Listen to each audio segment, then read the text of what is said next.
Overthinking your path in your ideas and your content and every post is whatever case may be is only going to slow down the process. You know this already. So the things that I'm telling you right now isn't even like all this haywire. You understand, obviously, once I get in my head, I tend to have X thoughts that make me start feeling bad about myself or make me start feeling like certain things aren't possible, whatever the case may be, which leads to me not wanting to take action on the things that I truly know to be true.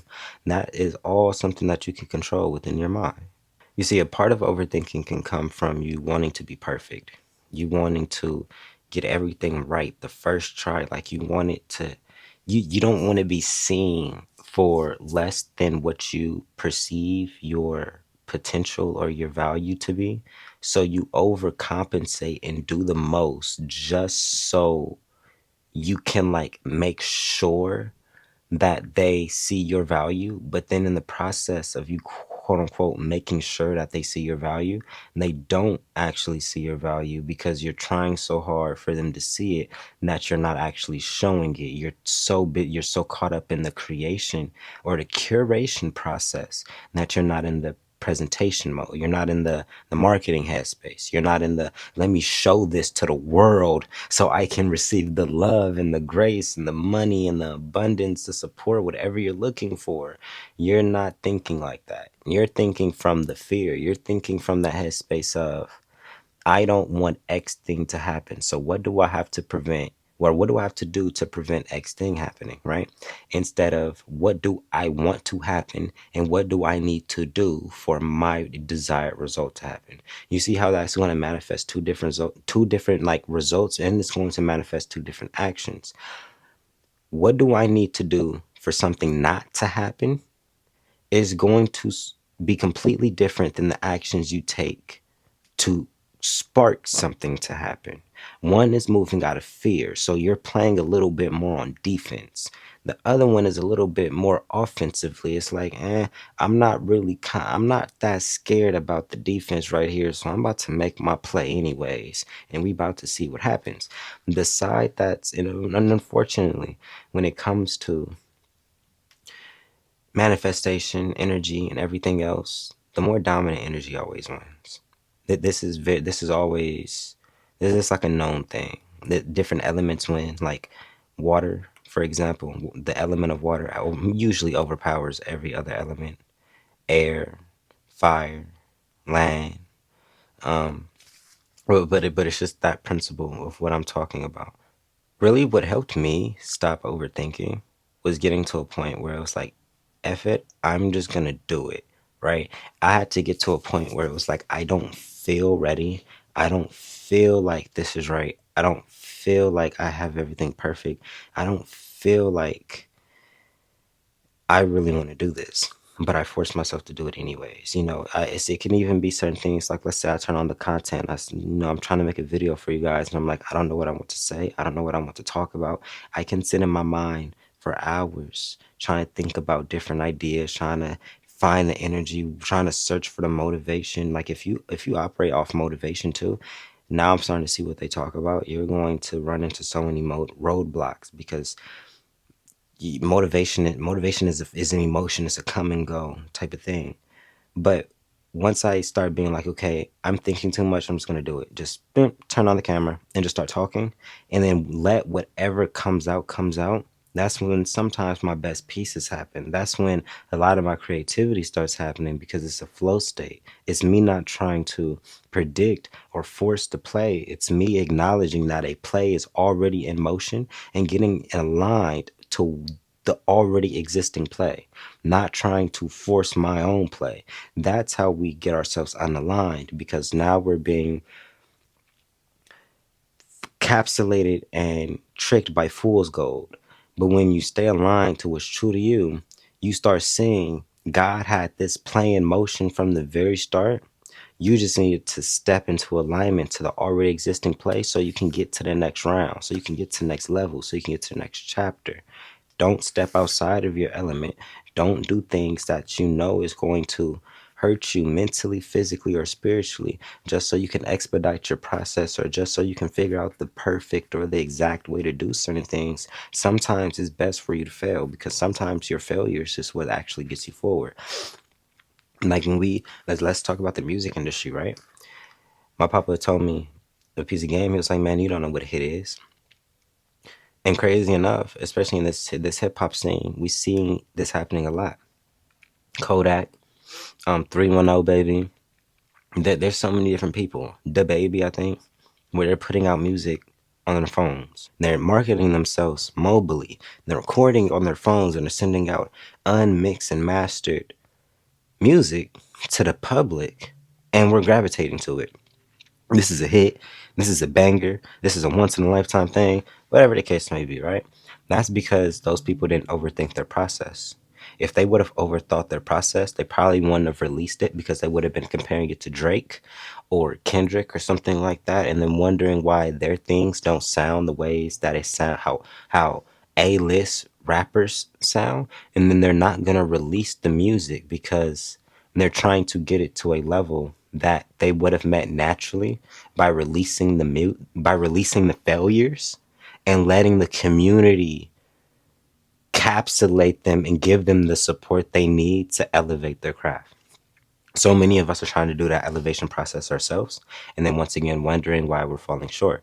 When if you just were to act, if you just were to do, get over it.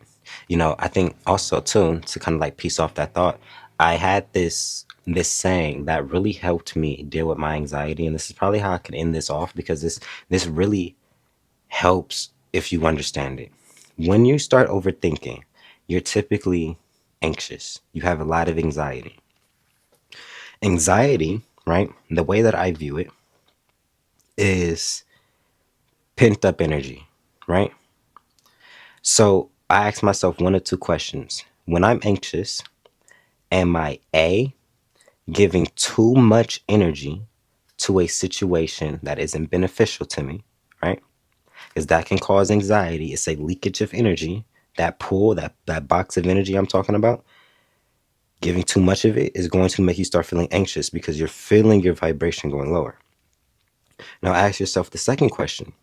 If I'm not giving my energy out too much to something right now, if I'm not letting something outside of me drain me, could it be the opposite? Is there something my spirit is asking me to do? Is there something that my spirit is telling me to do that I'm not taking action on? Because that can cause anxiety as well. Sometimes, if you have an idea, if you have a spark, if you have a nudge to go do something, go act on something, but you don't, that's going to cause the same anxiety as if you were just around a whole bunch of people siphoning off your energy. It's this balance. It's like this yin and yang, and being able to become present in those moments. The moment you start feeling the anxiety and the overthinking, ask yourself right then and there, is there anything pulling out my energy that's like out of this world? Are you at work?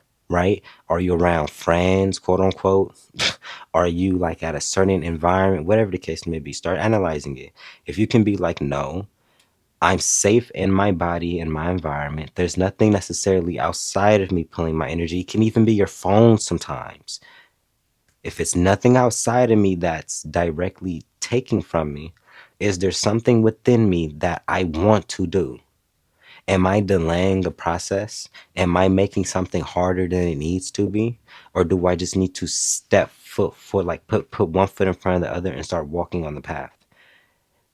Once you answer that question and you take action on whatever side it is, the anxiety always goes away. And if you take action on one side and you notice that it didn't, it's a very sure way of showing you that it's the other side. So, anxiety and overthinking is definitely something that you can manage, is definitely something that you can work through. But I also want to let it be very known that you're probably not, like, you're never going to get rid of it. Like, I'm sorry to say, I said all of this in this video and everything like that to hit you like something literally BS. You're never going to get rid of anxiety. You're never going to get rid of overthinking. However, the only thing that's going to change is your response to it over time. How long are you going to sit under overthinking before your body kicks up the habit? It's like a natural instinct for you to just do the thing. You can be overthinking about something while still doing it, but you don't realize your body is taking natural suit because you've trained it over time to do that, right? Get yourself out of your head. Put the thoughts, leave them there. Start training the muscle of just walking it, getting out of your way, letting God meet you halfway. Because a lot of times you're not even a lot of times, you're intuitive, but you're not psychic. God always has a curveball that you don't see, that you can't predict, that's going to make your plan completely irrelevant. I want you to actually look back in time and think about, when have you ever set out a plan, a down to the exact moments, a down to the exact sequences, right? I mean, like, perfectly. And everything happened in that plan down to a T. You didn't overlook anything. There wasn't any mistakes. There wasn't any positive surprises, like anything. Everything went exactly how you thought, down to the T, with nothing. That's usually not how that happens. Not knowing is a beautiful thing. Yes, so many of us are scared of it, but that not knowing is what it brings blessings. It brings peace. As long as you know you're going to get there, you don't need to know how. Just know that you're going to get there. And how, whatever the steps that it took to get there, that was just your journey. That's what made it unique. You have to get into a flow state. If you don't reach your flow state, oh my God, I felt so much anxiety going over my chest just saying that. Your flow state is what brings everything. Your flow state is what actually manifests the life that you're asking for. But you cannot be walking on eggshells, and you cannot be taking your time and second guessing ideas that God gave you, because God will strip that idea from you and give it to somebody else. I've seen it so many times. Like, man, it was certain times where I almost thought somebody was destiny swapping with me. But then I was like, no, this is showing me I need to be more aggressive in my ideas, be more aggressive in my path, and my articulation. Because all of these things go hand in hand, so yeah, man, I love y'all. I love y'all. I love y'all. Y'all got this. As always, I'm gonna tell y'all this in every video. Don't let nobody tell you what you can or cannot be in this life, including yourself. If yourself is telling you that you can't do something, or some self-limiting beliefs, don't even listen to yourself. Listen to God. If you are beating yourself up, it is time to stop listening to yourself. Just go straight to God. Just give it straight to God, because now you can't trust yourself. That's crazy, but it's a reality for a lot of us. Yeah, man. I love y'all. I'm see you on the next video.